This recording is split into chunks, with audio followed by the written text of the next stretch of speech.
नहीं है। स्वागत है आपका हमारे YouTube चैनल ज्ञानम क्लासेस में। आज जो डीएलएड चतुर्थ सेमेस्टर की प्रश्न पत्र हुआ है, आरंभिक स्तर पर भाषा एवं गणित के पठन लेखन क्षमता का विकास नामक जो पेपर हुआ है, उस पेपर को हम हल करने का प्रयास करेंगे। तो हम चलते हैं अपने पहले प्रश्न पर। पहला प्रश्न यह है कि क्षत्रज्ञ व्यंजन हैं। लुंठित व्यंजन है, संयुक्त व्यंजन है, उष्म व्यंजन है, उत्क्षिप्त व्यंजन है। तो इसमें आप देखेंगे कि क्षत्रज्ञ जो है संयुक्त व्यंजन है। इसका ऑप्शन 2 सही होगा। अब आते हैं प्रश्न संख्या 2 पर, जिसमें यह है कि अनुनासिक चिन्ह है। तो अनुनासिक चिन्ह आप जानते हैं कि अंग और उसकी जो मात्रा है वो किसी भी अक्षर के ऊपर लगती है, इसलिए इसका पहला ऑप्शन दूसरे प्रश्न पत्र का पहला ऑप्शन सही होगा। अब आइए तीसरे प्रश्न पत्र पर। पूछ रहा है कि गणित में मूल संक्रियाएं हैं। देखिए, गणित में मूल 4 संक्रियाएं होती हैं, जैसे जोड़, घटाना, गुणा और भाग। इस आधार पे हम देखेंगे कि प्रश्न 3 का दूसरा ऑप्शन सही है, यानी 4 संक्रियाएं जो दिया हुआ है वह सही है। इसका दूसरा ऑप्शन सही है। हम आते हैं अब अपने चौथे प्रश्न पर। चौथा प्रश्न कहता है कि समान वितरण करने की क्रिया कहलाती है। तो दिया हुआ है जोड़, गुणा, घटाना, भाग। अब देखिए, समान वितरण करने की क्रिया भाग कहलाती है, तो इसका चौथा ऑप्शन आप देखेंगे सही है। अब आते हैं पांचवा प्रश्न। इसमें कह रहा है कि सही कथन है। देखिए, इसमें पहला भाज्य गुणे भाजक बराबर भागफल प्लस शेषफल जो दिया है वो गलत है, वो होता नहीं है। उसमें होता है कि भाज्य गुणे भागफल प्लस शेषफल बराबर भाजक। तो यह भी गलत है। दूसरा भी इसमें सही नहीं है, तीसरा भी सही नहीं है। इसमें चौथा जो दिया हुआ है कि विषम संख्याएं 2 से भाज्य नहीं होती हैं, सही है। यह विषम संख्याएं 2 से भाज्य नहीं होती हैं। क्वेश्चन 5 का चौथा ऑप्शन सही है। अब आते हैं छठवें प्रश्न पत्र पर। इसमें दिया हुआ है कि 445 में 4 के स्थानीय मानों का अंतर क्या होगा। तो इसमें आप देखेंगे कि इसमें 2 4 हुए हैं। इसमें पहला 4 जो है 10वें स्थान पे है और दूसरा 4 100वें स्थान पे है। तो इसमें होगा 400 माइनस 40, यानी आंसर आपका आएगा 360। तो इसमें तीसरा ऑप्शन आपका सही है। अब आते हैं प्रश्न संख्या 7 पे। इसमें देखिए, सही सुमेल करना है। पहला ऑप्शन है कंठ क वर्ग का है, दूसरा दंत्य प वर्ग का है, ओष्ठ्य च वर्ग का है, तालव्य त वर्ग का है। तो इसमें जो पहला ऑप्शन है वह सही है, कंठव्य क वर्ग का है। 8वां प्रश्न है, भाषा शिक्षण में शारीरिक समस्याएं हैं। तो ऑप्शन जो दिया हुआ है दृष्टि दोष, श्रवण दोष, उच्चारण दोष। देखिए, इसमें सभी दोष शामिल हैं। दृष्टि दोष भी भाषा शिक्षण की शारीरिक समस्याएं हैं, श्रवण दोष भी शारीरिक समस्याएं हैं, उच्चारण दोष भी समस्या है, इसलिए इसका चौथा सही होगा, उपरोक्त सभी। 9वां प्रश्न जो है, ओष्ठाकृति के आधार पर स्वर होते हैं।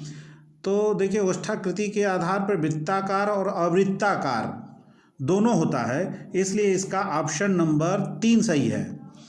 1 और 2 दोनों होंगे। निम्न में से चित्रलिपि है। 10वां प्रश्न कहता है कि निम्न में से चित्रलिपि है। देखिए, चीनी लिपि, तमिल लिपि, गुजराती लिपि, बंगाली लिपि। इसमें जो चीनी लिपि है वह चित्रात्मक लिपि है। इसके अलावा जितनी भी लिपियां हैं वो चित्रात्मक नहीं हैं। आते हैं 11वें प्रश्न पे। 11वें प्रश्न में कि 2 3 5 7 संख्याएं हैं। प्राकृतिक संख्या, देखिए प्राकृतिक संख्या तो ही है, लेकिन जो ऑप्शन सबसे ज़्यादा नज़दीक होगा हम उस पर टिक मारेंगे। परिमेय संख्या को भी, जो इसका तीसरा ऑप्शन है परिमेय संख्या भी हो सकता है, क्योंकि 2/1 तो हम सबको लिख सकते हैं, 3/1 लिख सकते हैं, 5/1 लिख सकते हैं, 7/1 लिख सकते हैं। और लेकिन फिर भी सबसे ज़्यादा नज़दीक जो है इसमें दूसरा ऑप्शन जो है अभाज्य संख्या 2, 3, 5, 7 ये अभाज्य संख्याएं हैं, यह हमारे उत्तर के ज़्यादा नज़दीक है। अब आते हैं प्रश्न 12 पे। महाप्राण वर्ण हैं। आप जानते हैं कि महाप्राण और अल्प प्राण जो होते हैं, अल्प प्राण में जिसमें थोड़ी वायु लगती है, अल्प वायु का इस्तेमाल होता है, उसे अल्प प्राण कहते हैं। जिसमें ज़्यादा वायु का बोलते समय हम ज़्यादा वायु का इस्तेमाल करते हैं, वह महाप्राण कहलाता है। तो इसमें देखेंगे कि जो है दूसरा चौथा जो है महाप्राण शब्द होते हैं। तो हम देखेंगे कि इसमें दूसरा ख और घ जो है वह महाप्राण है, इसलिए तीसरा ऑप्शन इसका सही होगा। कविता छंदोमय रचना है, यह कथन किसका है? इसमें देखिए यह कथन जो है, इसमें जो ऑप्शन दिया है आचार्य वामन, कार्लाइल, जॉनसन, मिल्टन, तो ये आचार्य वामन का कथन है। इसमें ऑप्शन नंबर 1 सही है, विकल्प नंबर 1 सही है। एक परिमेय संख्या को किस रूप में व्यक्त किया जा सकता है? तो इसकी परिभाषा आपने पढ़ा होगा कि एक परिमेय संख्या को P/Q के रूप में लिखा जा सकता है जिसमें Q 0 न हो। तो इसका ऑप्शन नंबर 2 सही है। व्यंजन त, थ, त, थ, द, ध अवयव हैं। ये आप देखेंगे कि बोलते समय त वर्ग का ये दंत, ये दांत, इसमें जिह्वा दांत को टच करती है, इसलिए यह दंत वर्ग का है। तो यह इसमें ऑप्शन नंबर इसका 15वें का तीसरा सही होगा। अब हम आते हैं अपने अति लघुत्तरीय प्रश्नों पे। प्रश्न संख्या 16 में पूछ रहा है कि विराम चिन्ह का प्रयोग कहाँ किया जाता है? तो इसकी जो परिभाषा होती है कि विराम का अर्थ होता है ठहराव। पाठ के भाव बोध को सरल बनाने के लिए विराम चिन्हों का प्रयोग किया जाता है। जैसे उद्धरण चिन्ह, जैसे विराम, अल्प विराम, अर्ध विराम, उप विराम, ये सारे जो है वाक्यों को सरल और सुबोध बनाने के लिए और उनके भाव को स्पष्ट करने के लिए प्रयोग किए जाते हैं। ठीक है, अब आते हैं प्रश्न संख्या 17 पे। वर्ण किसे कहते हैं? तो आप जानते हैं कि वर्ण उस मूल ध्वनि को कहते हैं जिसके खंड या और टुकड़े न किए जा सकते हों। जैसे अ, आ, क, ये सारे वर्ण कहलाते हैं। ध्वनि का ध्वनियों को वर्ण उस मूल ध्वनि को कहते हैं जिसके खंड या टुकड़े नहीं किए जा सकते। ठीक, आगे चलते हैं। संज्ञा की गंगा की 4 पर्यायवाची शब्द बताइए। तो गंगा के 4, जैसे आप देव नदी, भागीरथी, सुरसरी, सुरपगा, देवपगा, अमर्त्य तरंगिणी, नंदीश्वरी, जाह्नवी, त्रिपथगा, ये सब गंगा के पर्यायवाची शब्द हैं। तुकांत शब्द क्या होते हैं? तो आप जानते हैं कि तुकांत वो शब्द होते हैं जिनके अंतिम वर्ण समान होते हैं। जैसे आना जाना, खाना पीना, रोना गाना, ये सारी चीज़ें जो हैं ये शब्द तुकांत शब्द कहलाते हैं। अवरोही क्रम, आरोही क्रम और अवरोही क्रम में क्या अंतर है? आरोही का मतलब होता है चढ़ना, आरोहण करना, यानी नीचे से ऊपर की तरफ चलना। अवरोहण का मतलब होता है उतरना या ऊपर से नीचे की तरफ आना, अवरोहण कहलाता है। इसलिए नीचे से ऊपर की तरफ चलना आरोही क्रम और ऊपर से नीचे की तरफ उतरना अवरोही क्रम का। आते हैं अब अपने 21वें प्रश्न पर। गणित वह मार्ग है जिसके द्वारा बच्चों के मन या मस्तिष्क में तर्क करने की आदत स्थापित होती है, किसका कथन है? तो यह जॉन लॉक महोदय का कथन है। ठीक है, अब 22वें नंबर प्रश्न पे हैं, गुणक किसे कहते हैं? तो वो अंक जिसमें किसी अंक को गुणा करें, वह अंक जिससे किसी अंक का गुणा किया जाता है वह गुणक कहलाता है। आते हैं अब 23वें नंबर पे, सवाल नंबर 23, स्थानीय मान से क्या तात्पर्य है? तो जो इसके शब्द हैं स्थानीय मान, तो स्थान के अनुसार जिन अंकों का मान बदलता है वह स्थानीय मान है। जैसे 444 अगर हम ले लें तो इसमें 3 4 हैं, लेकिन सभी 4 के अपने अपने स्थानीय अलग अलग स्थानीय मान हैं। जैसे पहले 4 अगर हम दाएं से बाएं चलें तो पहला 4 का मान 4 है, दूसरे 4 का मान 40 है और तीसरे 4 का मान 400 है। तो यही क्या है, यह स्थानीय मान कहलाते हैं।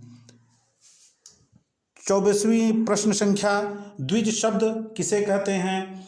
तो द्विज का अर्थ ही होता है द्वि, और 2 अक्षरों से यह मिलकर बना है द्विज, यानी द्वि का अर्थ होता है दोबारा और ज का अर्थ है जन्म लेना। जो दोबारा जन्म ले वह द्विज कहलाता है। इसके और भी कई शब्द भी इसके जगह पर पर्यायवाची के रूप में भी इस्तेमाल होते हैं। जैसे विप्र का अर्थ विप्र है, इसका अर्थ द्विज का ब्राह्मण है, खग है, अंडज है, यह सभी द्विज कहलाते हैं। लिपि किसे कहते हैं? 25 प्रश्न संख्या 25 जो है, लिपि किसे कहते हैं?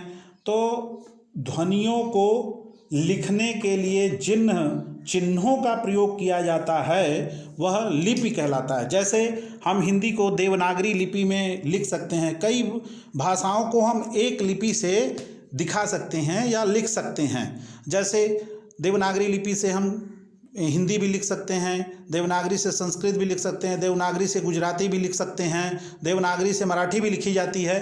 तो ध्वनियों को जो लिखने के लिए जिन हम शब्दों या लिपियों का इस्तेमाल करते हैं, जिन चिन्हों का इस्तेमाल करते हैं, वह लिपि कहलाती है। प्रश्न संख्या 26, मिश्रित वाक्य किसे कहते हैं? तो जिस वाक्य में एक साधारण वाक्य के अतिरिक्त उसके अधीन कोई दूसरा अंग वाक्य या उपवाक्य रहता है उसे मिश्र वाक्य कहते हैं, या उसके ऊपर एक उपवाक्य आश्रित होता है मुख्य वाक्य पर, वह मिश्रित वाक्य कहलाता है। जैसे जो लड़के अच्छे होते हैं वे परिश्रमी होते हैं, यह मिश्र वाक्य है। इसमें जो मुख्य वाक्य है दूसरा उस पर उपवाक्य आश्रित है। अब आते हैं प्रश्न संख्या 27 पे, वह सह अभाज्य संख्याएं किसे कहते हैं? सह अभाज्य संख्या, इसको इंग्लिश में को प्राइम नंबर भी कहते हैं, जिसका HCF यानी महत्तम समापवर्तक एक अंक हो, उसे हम को प्राइम या सह अभाज्य संख्याएं कहते हैं। अब प्रश्न संख्या 28, 40 पुस्तकों को 6 विद्यार्थियों में समान रूप से वितरित करने पर कितनी पुस्तकें शेष बचेंगी? तो सीधी सी बात है इसमें कि 40 में आप 6 का भाग दे दीजिए। 6 का आप जब भाग देंगे तो 6 के 36 और उसमें आपको 4 शेषफल बच जाएगा, तो इसका शेषफल 4 होगा। तो 4 पुस्तकें इसमें शेष बच जाएंगी 6 विद्यार्थियों पे 40 पुस्तकें वितरित करने पर। अपरिमेय संख्याएं किसे कहते हैं? पीछे भी यह प्रश्न आपने देखा था कि अपरिमेय संख्याएं, तो परिमेय संख्याएं क्या होती हैं कि P/Q के फॉर्म में जिसे लिख पावें वह परिमेय संख्या, और जिसे P/Q के फॉर्म में न लिख पावें वह अपरिमेय संख्या। सीधी सी बात है। काव्य का क्या अभिप्राय है? तो काव्य साहित्य की वह विधा है जिसमें किसी कहानी या मनोभाव को कलात्मक रूप से किसी भाषा को अभिव्यक्त कर सकें या अभिव्यक्त किया जा सकता है, उसे हम काव्य कहते हैं। आचार्य विश्वनाथ के अनुसार भी वाक्यम रसात्मकम काव्यम, जो ऐसे वाक्य जिसमें रस हो वह काव्य कहलाते हैं, या जिसे पढ़ने पर आनंद की अनुभूति हो वह काव्य कहलाता है। हम अपने प्रश्न पत्र के अपने अंतिम पड़ाव पे आ गए हैं। अब हम लघु उत्तरीय प्रश्नों को देखते हैं, जिसमें 5 प्रश्न हैं। देखते हैं कि मुख्यतः किन प्रश्नों को इसमें हल किया जा सकता है। इसमें जो 31वां प्रश्न है वह कहता है कि सम तथा विषम संख्याओं में उदाहरण सहित अंतर स्पष्ट कीजिए। तो आपको पता होगा कि सम संख्याएं वे होती हैं जो 2 से डिविजिबल होती हैं, यानी जो 2 से पूरी तरह से विभाजित हो जाए। विषम संख्याएं वो होती हैं जो 2 से विभाजित ना हो, वो विषम संख्या है। जैसे 4 2 से विभाजित है, 6 2 से विभाजित है, 12 2 से विभाजित है, ये सारी सम संख्याएं हैं। जैसे 5 2 से विभाजित नहीं है, 7 2 से विभाजित नहीं है, ये सब विषम संख्याएं हैं। प्रश्न संख्या 32, अनुनासिक और अनुस्वार में उदाहरण सहित अंतर स्पष्ट कीजिए। तो आप जैसे जानते हैं कि अनुनासिक के उच्चारण में नाक से बहुत कम ध्वनि निकलती है और मुंह से अधिक, जैसे आंसू, आंत, गांव, चिड़िया इत्यादि। पर अनुस्वार के उच्चारण में नाक से अधिक सांस निकलती है और मुंह से कम, जैसे अंग, अंश, पंच, अंग इत्यादि। अनुनासिक स्वर की विशेषता है, अर्थात अनुनासिक स्वरों पर चंद्रबिंदु लगता है, लेकिन अनुस्वार एक व्यंजन ध्वनि है। अनुस्वार की ध्वनि प्रकट करने के लिए वर्ण पर बिंदु लगाया जाता है। तत्सम शब्दों में अनुस्वार लगता है और उनके तद्भव रूपों में चंद्रबिंदु लगता है, जैसे अंगुष्ठ से अंगूठा का बनना, दंत से दांत का बनना, अंत्र से आंत का बनना, इस प्रकार से। 33वां प्रश्न है, वाक्य कितने प्रकार के होते हैं, उनका संक्षिप्त वर्णन कीजिए। तो आप को मैं बता दूं कि वाक्य मुख्यतः वर्गीकरण 2 दृष्टियों से वाक्यों का वर्गीकरण किया जाता है। पहला है रचना या स्वरूप की दृष्टि से, दूसरा है अर्थ की दृष्टि से। रचना या स्वरूप की दृष्टि से जब हम वर्गीकरण करते हैं तो पाते हैं कि यह 3 प्रकार से इसका वर्गीकरण होता है। और 3 प्रकार का वर्गीकरण है, जिसमें पहले सरल या साधारण वाक्य, दूसरा मिश्र वाक्य और तीसरा संयुक्त वाक्य। इसी प्रकार से अर्थ की दृष्टि से अगर वर्गीकरण करें तो मुख्यतः 8 प्रकार के वर्गीकरण पाए जाते हैं। उसमें जैसे विधिवाचक, निषेधवाचक, आज्ञावाचक, प्रश्नवाचक, विस्मयवाचक, संदेहवाचक, इच्छावाचक और संकेतवाचक वाक्य मिलते हैं। तो मुख्यतः हमको लगता है हम 34वें प्रश्न पे आते हैं। उसमें क्या कि हासिल की अवधारणा को आप बच्चों को किस प्रकार समझाएंगे।